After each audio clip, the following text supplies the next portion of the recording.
이번 시간에는 우리가 같이 이제 문법을 볼 거예요. 알겠지? 자, 실제로 이제 지금 2022년 개정 교육과정에 나와 있는 2학기 문법은 두 가지가 있는데, 첫 번째는 한글 맞춤법, 그리고 두 번째는 중세국어, 중세문법이 있습니다. 알겠죠? 자, 원래 이제 2015년 개정 교육과정까지만 하더라도 이제 이 한글 맞춤법은 1학기 때 의문의 변동하고 같이 나왔었어요. 알겠죠? 근데 그럴 수밖에 없었던 이유 중에 하나가 바로 뭐냐면, 실제로 의문 변동을 모르고 한글 맞춤법을 풀 수가 없어요. 의문 변동과 한글 맞춤법이 연결된 경우가 굉장히 많습니다. 알겠죠?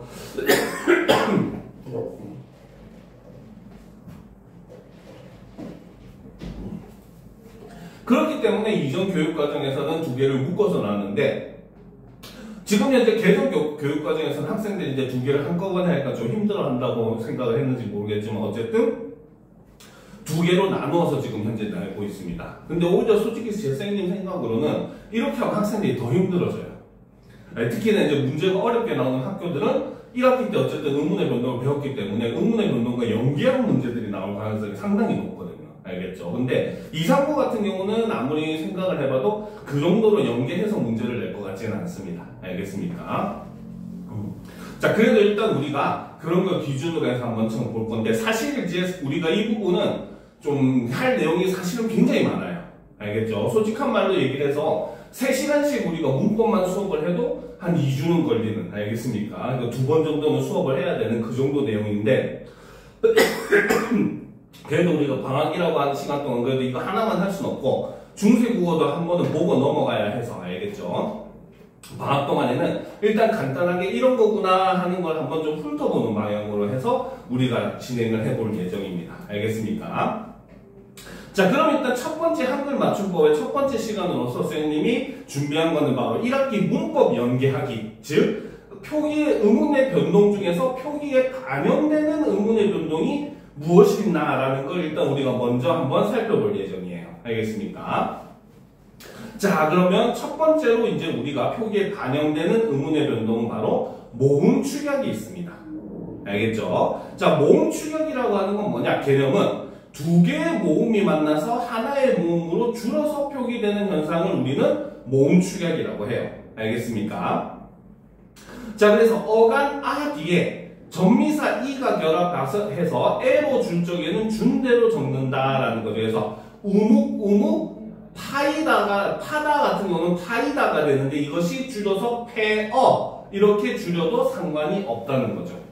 무슨 말인지 알겠어요? 그래서 이거는 표기에 전부 다 반영을 하는 뭡니까? 의문의 변동 현상이 되는 거예요. 알겠죠? 그 다음에 모음 오으로 끝난 어간에 이 어울려서 와 워로 될 적에는 역시 줄어든 대로 적는다라는 거죠. 그래서 꼬아가 꽈, 그치? 보았다가 봤다, 두어가 두어, 주었다가 줬다, 이렇게 줄어도 된다는 거죠. 그렇죠? 자, 그런데 밑에 보면 노아가 놔로 줄 적에는 준대로 적는다라는 겁니다. 알겠습니까? 그렇죠? 자, 이 경우는 우리가 조금 살펴볼 필요가 있어요. 자, 원래는 이게 뭐 기본형이 노타입니다.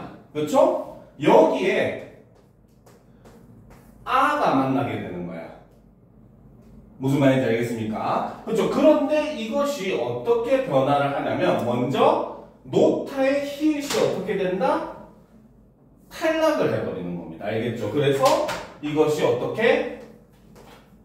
노아가 되는 것이고, 그렇죠? 그리고 이것이 줄어가지고 어떻게? 놔, 이렇게 되죠. 그렇죠? 얻는 파스가랭이를 놔 하잖아요. 그렇지? 그래서 놔라 하는 이유가 바로 노아라가 줄어서 노아가 되는 거거든요. 알겠죠? 그래서 이렇게 여기서는 지금 그렇기 때문에 여기서는 무슨 현상이? 히읗 탈락이 일어나고, 그 다음 여기서는 뭐가 일어난다? 모음 축약이 일어난다는 거죠. 이런 거 하나 적어 놓도록 합시다. 알겠죠? 적었어? 그렇죠. 그래서 이런 식으로 줄어드는데, 이것도 원래는 이제 뭐 나중에 좀 이따 얘기하겠지만 히읗 탈락은 원래는 표기에 반영을 하지 않아요. 알겠죠? 근데 요 경우는 아주 독특이하게 표기에까지 반영을 하는 그런 탈락, 히읗 탈락이다라고 보시면 됩니다. 알겠습니까? 자, 그 다음 왜 뒤에 어나 엇이 어울려서 왜나 왜수로 될 적에도 준대로 적는다라고 되어 있어요. 그렇죠? 즉 우리가 되다 할 때 돼지대를 써야 될지 그냥 되를 써야 될지 헷갈리는 게 바로 여기에 해결책이 있는 겁니다. 알겠죠? 즉 돼지대를 쓰는 경우는 바로 뭐다? 되어가 합쳐졌을 때 우리는 돼지대를 쓴다는 거야. 그러면 돼 자리에 되어를 집어넣어서 말이 되면은 돼지대를 쓰는 거고 안 되면은 그냥 대를 쓰면 되는 거야. 알겠죠? 그러면 예를 들어서 돼지만 하면은 이때는 돼지 되겠어 그냥 되겠어? 돼지만. 그냥 돼요. 그치. 되어지만 하면 말이 안 되잖아. 그러니까 그냥 돼요. 그쵸? 됐다 같은 경우는 돼지 돼야 그냥 돼야. 돼지 돼요. 그치. 왜? 되었다 말이 되잖아. 그치? 그러니까 이런 식으로 판단하면 되게 쉽게 우리가 그냥 대를 써야 될지 돼지 대를 써야 될지를 구분을 할 수 있는 거예요. 무슨 말인지 알겠습니까? 자, 그 다음 이 뒤에 어가 와서 열어줄 적에도 준대로 적는다라는 거죠. 가지어가 줄여서 가저, 그죠? 견디어가 줄여서 견뎌, 굶기어가 줄여서 굶겨, 남기어야가 줄여서 남겨야 이렇게 되는 거, 그렇지? 자, 그래서 구치어가 구쳐 이렇게 되는 거, 그렇죠? 이런 것들 전부 다 바로 뭐다? 뭡니까? 모음 축약에 해당하는 것들이라는 거죠. 알겠죠? 그 다음 아, 여, 오, 우, 으로 끝난 어간에 이가 와서 각각 에에, 왜, 위, 의로 줄 적에도 역시 준대로 적는다는 거죠. 그래서 까이다가 깨다, 켜이다가 캐다, 쏘이다가 쇠다 이렇게 되는 거죠. 그렇죠? 자, 그 다음에 아, 오, 우, 으 뒤에 이어가 어울려서 줄 적에도 준대로 적는데 여기서는 조심할 게 이가 앞에 붙어도 되고 뒤에 붙어도 돼요. 알겠죠? 그래서 까이어가 깨어가 돼도 되고 까여가 돼도 됩니다. 근데 깨여는 되면 된다 안 된다? 안 된다는 거죠. 알겠죠? 왜? 이가 한 개밖에 없는데 양쪽에 다 붙을 수 없잖아. 그치? 한 번만 앞이든 뒤든 한 번만 붙이면 되는 거죠. 이해가 됩니까? 그래서 이런 것들은 우리가 조심을 좀 해야 되는 거 알겠지? 그래서 이 모음 축약 같은 거는 표기에 반영이 된다 안 된다? 된다. 모음 축약은 표기에 반영이 되는 현상이라고 했습니다. 알겠습니까? 다음 페이지로 넘어갑시다. 자, 그 다음 이제 사이시옷 현상이죠. 원래 우리가 의문의 변동을 할 때는 물론 뭐 지훈이 같은 경우는 중간고사 때는 쌤하고 수업을 안 했잖아. 그치? 그렇기 때문에 이 부분에 대해서 이제 잘 모르긴 할 건데 의문의 변동을 얘기할 때는 얘네들 전부 다 다르게 얘기를 했었어요. 알겠죠? 근데 그 표기로 할 때는 사이시옷 현상으로 하나로 묶어서 이제 우리가 설명을 하면 됩니다. 알겠습니까? 왜? 그 표기를 할 때 없던 시옷을 사이에 집어넣어서 일어나는 현상이라고 해서 사이시옷 현상이라고 얘기를 하는 거예요. 알겠죠? 그래서 원래 첨가의 경우 같은 경우는 표기에 반영이 안 되는데 사이시옷 같은 경우는 이제 표기에 반영을 하는 특이한 첨가라고 생각을 하시면 됩니다. 알겠습니까?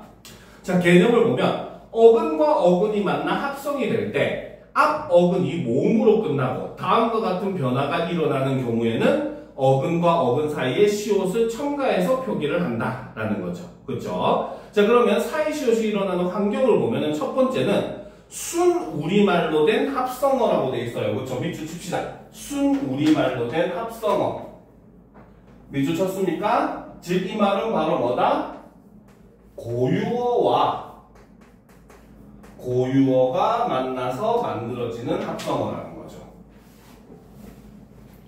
알겠습니까? 그래서 순 우리말로 된 합성어로서 앞말이 모음으로 끝난 경우, 그치? 앞에 말이 모음으로 끝나야 받침에 시옷을 집어넣을 수 있을 거 아니야. 그치? 받침이 이미 있는 경우는 사이시옷 현상이 일어날 수가 없어요. 알겠죠?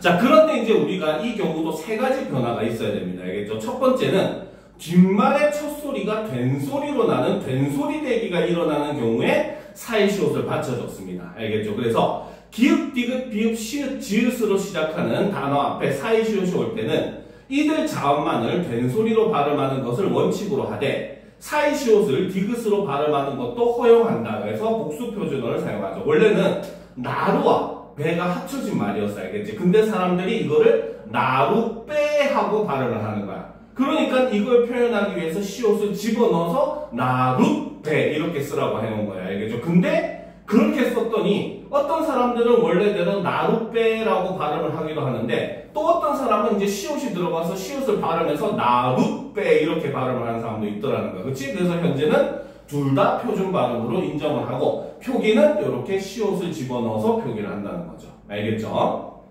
고래째도 역시 마찬가지. 고래와 재가 합쳐져서 고래째 이렇게 되고 귓밥도 마찬가지. 역시 귀와 밥이 합쳐져서 귓밥 이렇게 되거든요. 그래서 이렇게 뒷말의 첫소리가 된 소리로 나는 경우에는 사이시옷을 넣어서 적는다라는 거죠.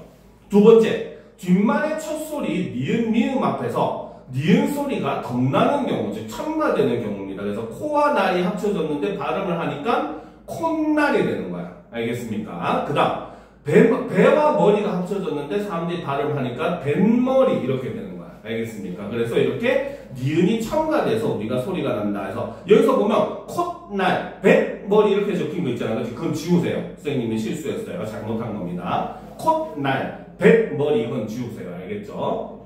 발음해 보면은 콧날이 콧날로 되고 뱃머리가 뱃머리 된다 했잖아. 그치? 그때 콧날, 뱃머리 이건 지우세요. 알겠죠? 그냥 콧날, 뱃머리 이렇게 발음하면 되고 그냥 니은이 첨가됐다 이렇게 이해하면 되는 겁니다. 알겠죠? 자, 그 다음 세 번째, 뒷말의 첫소리 모음 앞에서 뒷말도 모음으로 시작하는 말인데 이때 니은 두 개의 소리가 첨가돼서 나는 겁니다. 알겠습니까? 그래서 예를 들어서 베개와 it이 합쳐졌는데 발음을 하니까 베갯잎에서 니은이 첨가되죠. 그렇죠?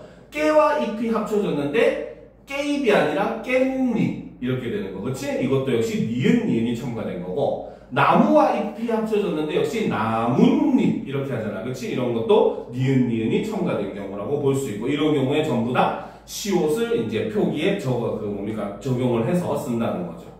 이해가 됩니까? 그 다음 두 번째, 순 우리말과 한자어로 된 합성어로서 밑줄 치자. 순 우리말과 한자어로 된 합성어. 밑줄 쳤습니까? 이거는 바로 뭐다? 고유어 더하기 한자어라는 뜻이죠. 근데 순서는 상관없어요. 한자어 더하기 고유어라도 상관없습니다. 알겠습니까? 자, 그런데 A와 B를 우리가 딱 보면은 어느 정도 유추가 가능하지만, 즉, 사이시옷 현상이 일어나려면은 두 개의 어근 중에 하나는 반드시 뭐여야 된다?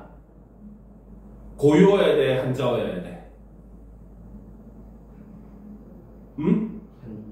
아니지, 고유어죠. A는 고유어 더하기 고유어였고 B는 고유어 더하기 한자어잖아. 그렇지? 그 말은 둘 중에 하나는 반드시 고유어가 있어야 된다는 뜻이에요.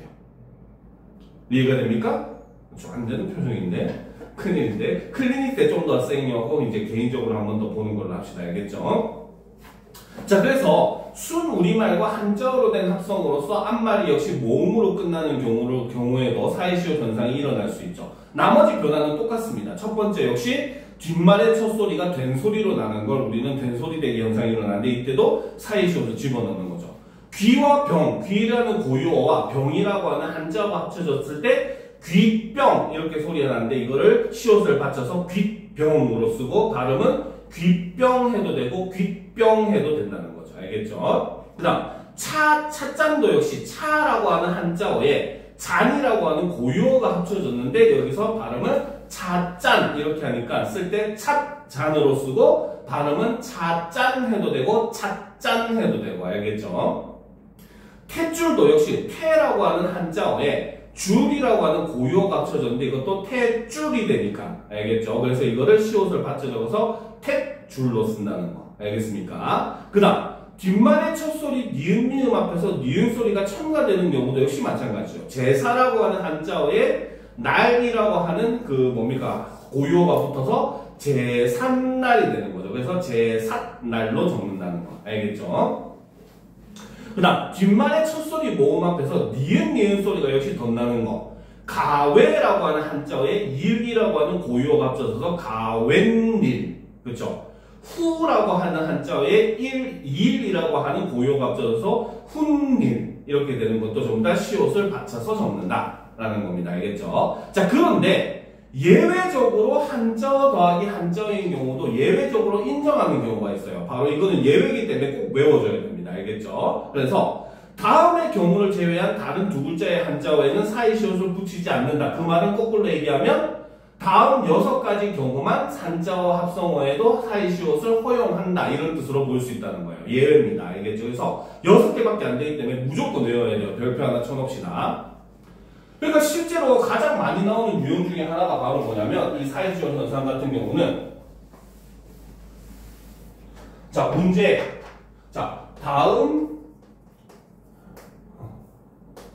보기에서, 그쵸? 보기의 규정으로 설명할 수 없는 것은 이런 식으로 해놓고 보기에 아까 선생님이 했었던 A 규정과 B 규정을 제시를 하는 거야. C까지 말고 B까지만 제시를 하는 거야. 알겠지? 그래가지고 보기에 뭐다? 퇴간. 이런 식으로 하면은 이거는 한자어로 된 합성어인데도 사이시옷이 들어간 거잖아. 그렇지? 그러니까 A, B로는 설명할 수 없으니까 예외를 찾는 이런 문제가 고등학교 과정에서는 진짜 많이 나와요. 알겠죠? 아마 이상고 같은 경우는 이런 문제 나올 확률이 굉장히 높습니다.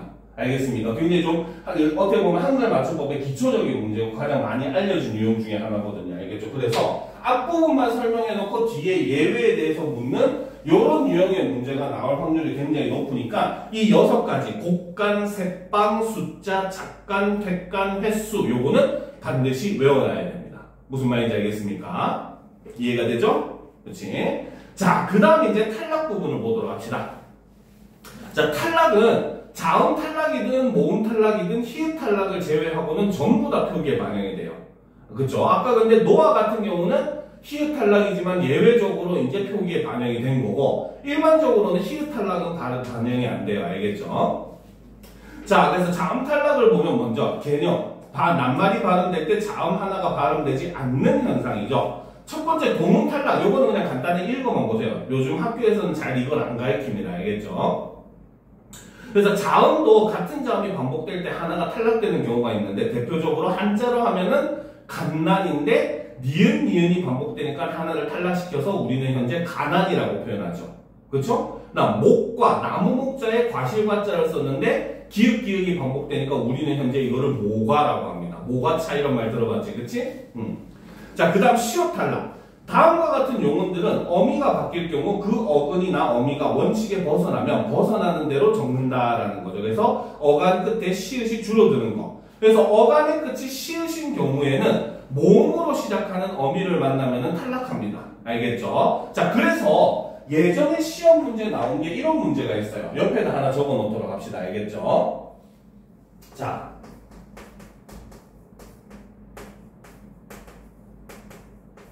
요 두 개를 비교하는 문제가 있었습니다. 알겠습니까? 자, 낫다 같은 경우는 무슨 뜻이야? 낫다. 병이다. 그치. 치료되다 이런 뜻이잖아요. 그쵸? 근데 얘 같은 경우는 뒤에 모음으로 시작하는 어미가 오면은 나아서, 나으니, 나아 이렇게 표기를 합니다. 알겠죠?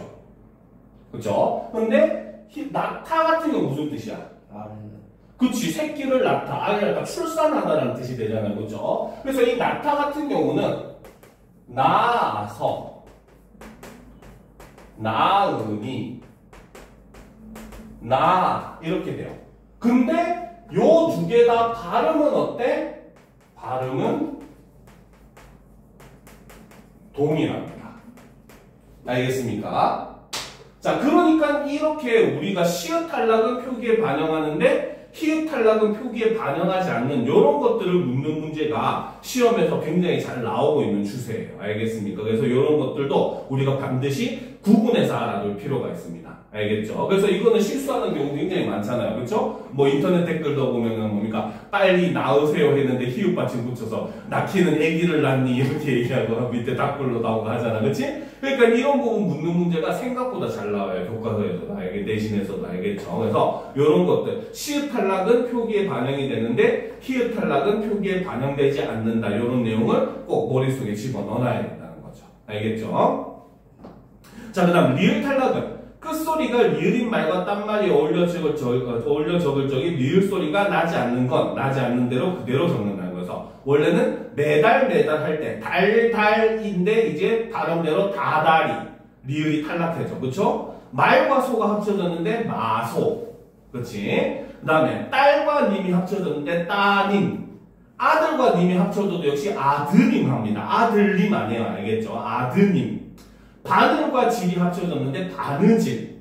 활과 살이 합쳐졌는데 화살. 불과 삽이 합쳐졌는데 부삽. 이런 것도 우리가 꼭 외워줘야 되는 단어들이에요. 알겠습니까? 그래서 이런 것들은 전부 다 리을이 탈락하는 경우다라고 볼 수 있다는 거죠. 알겠습니까? 자, 그 다음 모음 탈락을 보게 되면은 개념은 낱말이 발음될 때 모음 하나가 발음되지 않는 현상을 우리는 모음 탈락이라고 해요. 알겠죠? 그래서 종류를 보면은 모음도 이제 동음 탈락이 나와. 이건 시험 문제 굉장히 잘 나옵니다. 동음 탈락은 빨간색으로 밑줄 쳐놓읍시다. 모음의 동음 탈락은. 자음의 동음 탈락은 절대 문제 안 나오지만 모음의 동음 탈락은 진짜 문제 잘 나옵니다. 알겠습니까?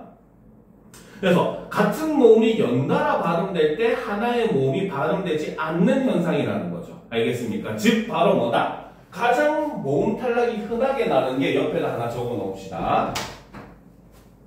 그치? 자, 바로 어간의 끄듬절, 어간의 끝이 그쵸?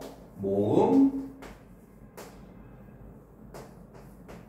아로, 모음 아. 이음은 필요 없어요. 알겠죠? 자, 아로, 아인 경우.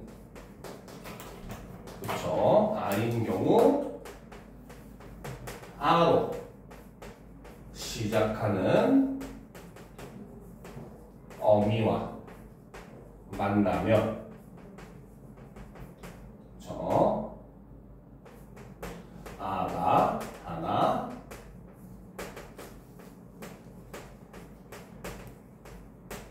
탈락을 하더라는 겁니다. 알겠습니까?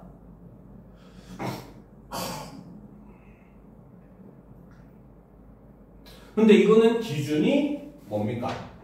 아까도 얘기했지만 원형을 기준으로 합니다. 원형 자체가 어간의 끝이 아로 끝났어. 알겠지? 모음 아로 끝났어. 알겠습니까? 근데 다음에 아로 시작하는 어미를 만나게 되면은 아 하나가 탈락을 하게 되는 거예요. 알겠죠? 그래서 우리가 길을 가다 할 때 아시 붙으면 원래는 가았다가 돼야 되잖아. 그치? 근데도 우리는 하나를 탈락시켜서 뭐라고 해? 집에 갔다. 이렇게 하잖아. 그치?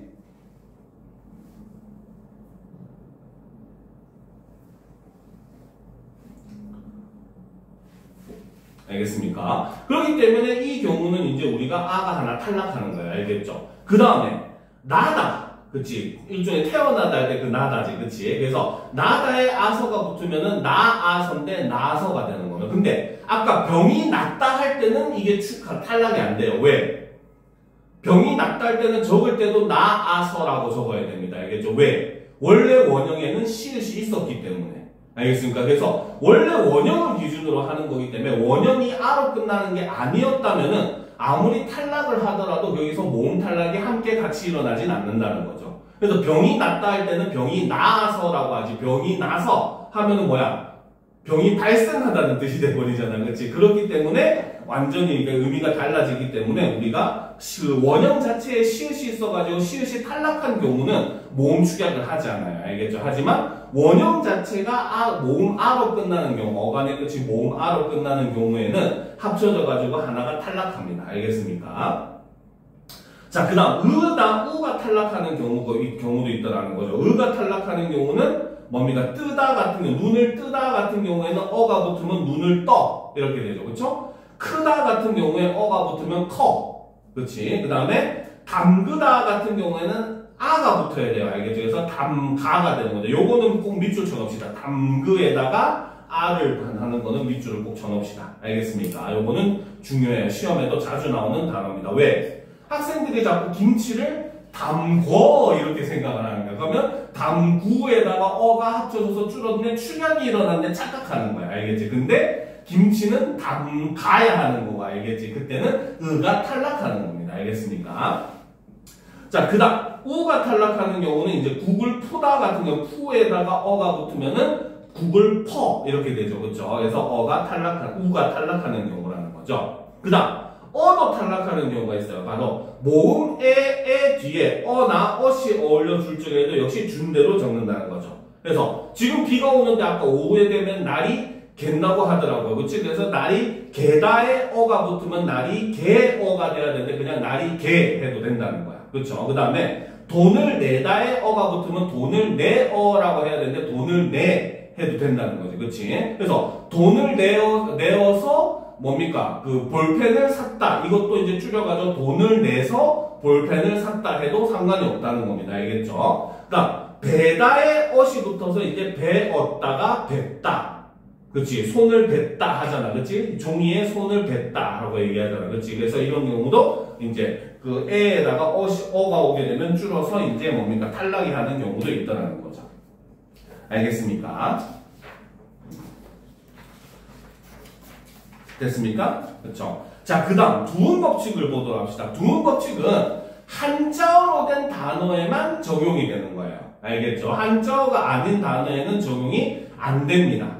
알겠습니까? 그래서 한자로 된 단어의 첫머리에 니은이나 리을이 올 경우 이것을 이응이나 니은으로 바꾸어서 적고 발음도 하는 걸 우리는 두음 법칙이라고 하면 됩니다. 알겠죠? 그래서 보면은 첫 번째 한자음 여뇨뉴니가 단어의 첫머리에 올 적에는 두음 법칙에 따라서 여요유이로 적는다라는 거죠. 그래서 원래는 여자 여자인데 알겠지? 근데 이게 앞에 오면 여인 이렇게 돼. 근데 뒤에 오면은 미녀하고 그대로 니어로 되는 거야. 그래서 첫 음절에 올 때만 적용이 되는 게 두음 법칙입니다. 알겠죠? 그다음 숨을 닉자, 숨다 닉자인데 이게 앞에 오면 익명, 뒤에 오면 음닉 이렇게 된다는 거죠. 알겠죠? 그 다음 한자음 랴려 레려 류리가 단어의 첫머리에 올 적에는 두음 법칙에 따라서 야여 예요 유이 리을이 탈락해버렸죠. 그렇죠? 이렇게 쓴다는 거죠. 좋다 량자 같은 경우 앞에 오면은 양심,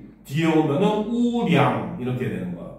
그 다음에 용룡자인데 이것도 앞에 오면 용궁, 뒤에 오면 뇌룡 이렇게 된다는 거죠. 그 다음 한자음 라레 로레 루르가 그치? 단어의 첫머리에 올 적에는 두음 법칙에 따라서 나네 노네 누누 이거는 리을이 니은으로 교체되는 현상이죠. 그쵸? 그래서 즐기다 락자인데 이게 앞에 오면은 낙원 그쵸? 뒤에 오면은 쾌락 그치? 그 다음 오다 레자인데 앞에 오면 내일 뒤에 오면 미래 이렇게 되는 거 알겠죠? 그래서 두음 법칙 같은 경우도 표기에 반영을 하는 거기 때문에 잘 알아둬야 돼요. 알겠습니까?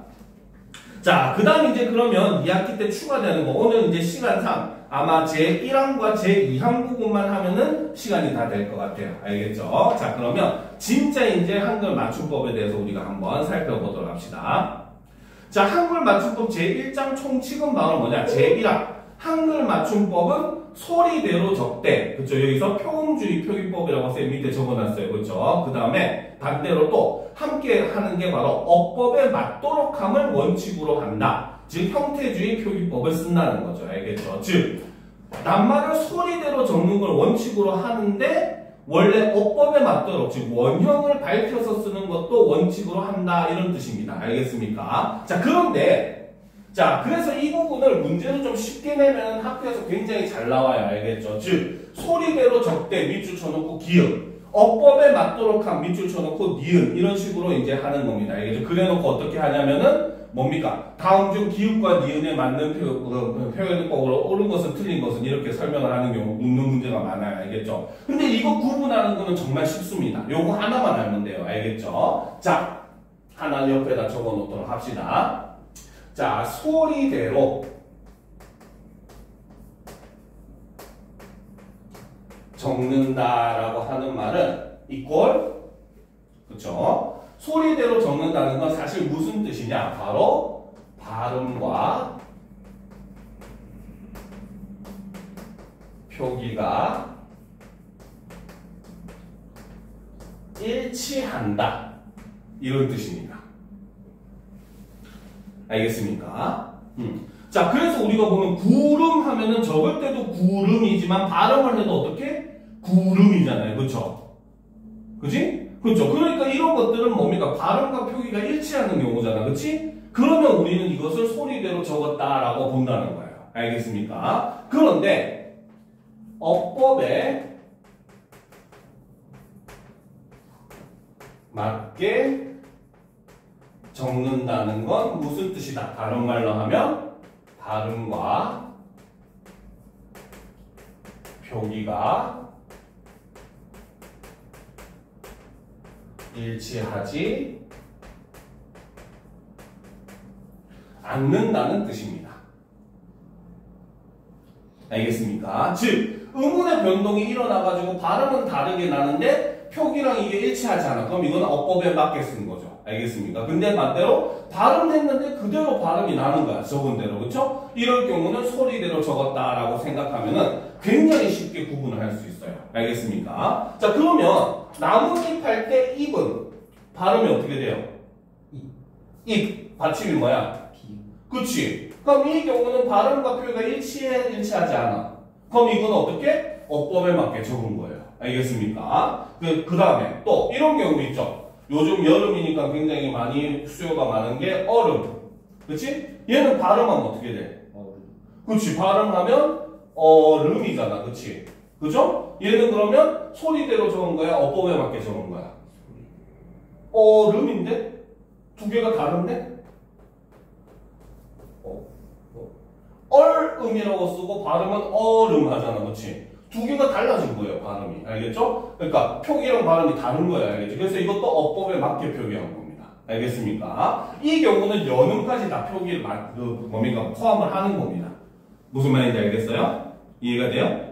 그렇지? 자, 그래서 이렇게 우리가 어법에 맞게 적은 건지 소리대로 적은 건지는 이렇게 발음과 표기를 비교하는 것만으로 굉장히 쉽게 풀어낼 수 있는 문제예요. 근데도 생각보다 이 부분 학생들이 많이 어려워합니다. 알겠습니까? 자, 그 다음 보도록 합시다. 제2항. 문장의 각 단어는 띄었음을 원칙으로 한다라는 거죠. 즉, 낱말은 독립적으로 쓰이는 말의 단위이기 때문에 그를 낱말의 단위로 하여 띄어 쓰는 것이 가장 합리적인 방식이라는 거죠. 하지만 밑줄 치자. 조사는 형식 형태 소유이자 의존 형태 소유이므로 앞말에 붙여 쓴다는 거야. 조사만 예외적으로 붙여 쓴다는 겁니다. 알겠죠?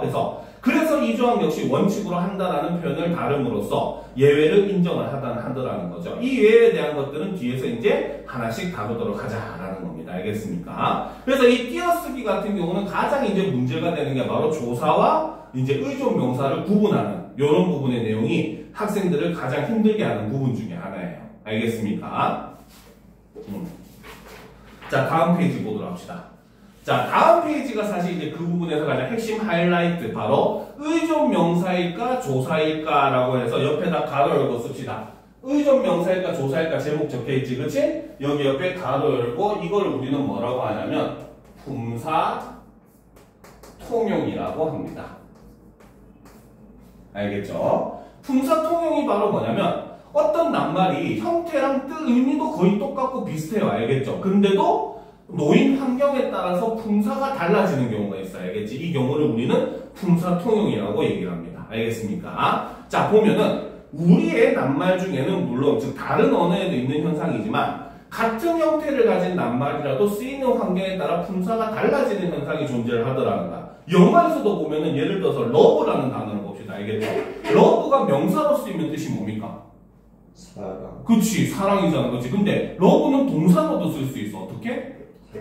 그치, 사랑하다는 의미로 I love you 하면 나는 너를 사랑해 라는 동사가 되잖아. 그치? 근데 뭡니까? 나는 사랑을 추구한다, 추구한다, 이러면 for love 이런 식으로 해서 사랑이라고 명사로도 쓰잖아. 그치? 이렇게 똑같은 love라고 하는 단어지만 명사가 되기도 하고 동사가 되기도 하잖아. 이런 걸 이제 품사통용이라고 한다라고 생각하시면 됩니다. 알겠죠? 자, 그래서 이 부분에서 이제 학생들이 가장 많이 힘들어하는 것이 바로 만큼하고 뿐 이런 것들입니다. 알겠죠? 만큼은 자 단어를 예문을 보면은 네가 음식을 먹은 만큼만 계산을 해야 한다. 이렇게 돼 있잖아, 그렇지? 근데 여기서 보면 만큼이 앞에 먹은하고 띄어져 있잖아, 그렇죠? 그다음 두 번째 보면 철민이도 너만큼 축구를 잘할 수 있어. 그래서 너랑 만큼이 지금 붙어 있어요, 그렇죠? 자, 결론적으로 얘기하면은 첫 번째 기역에 있는 먹은 만큼의 만큼은 의존 명사입니다. 알겠죠? 근데 니은에 있는 너만큼 할 때만큼은 조사예요.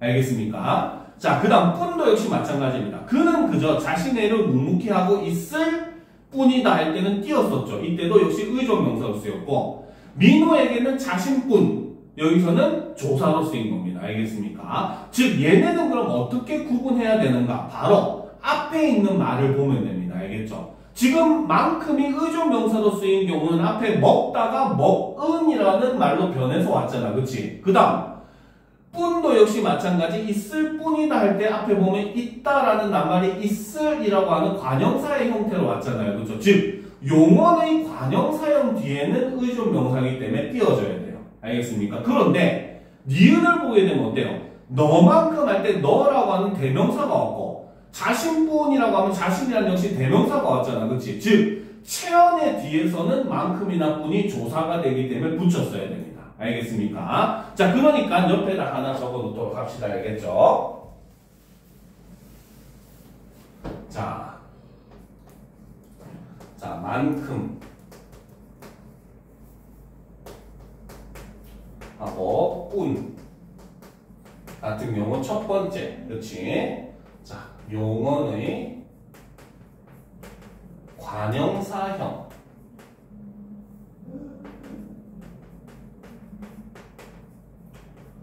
뒤에서는 의존 명사이기 때문에 이때는 어떻게? 띄어 쓴다는 거죠. 알겠습니까?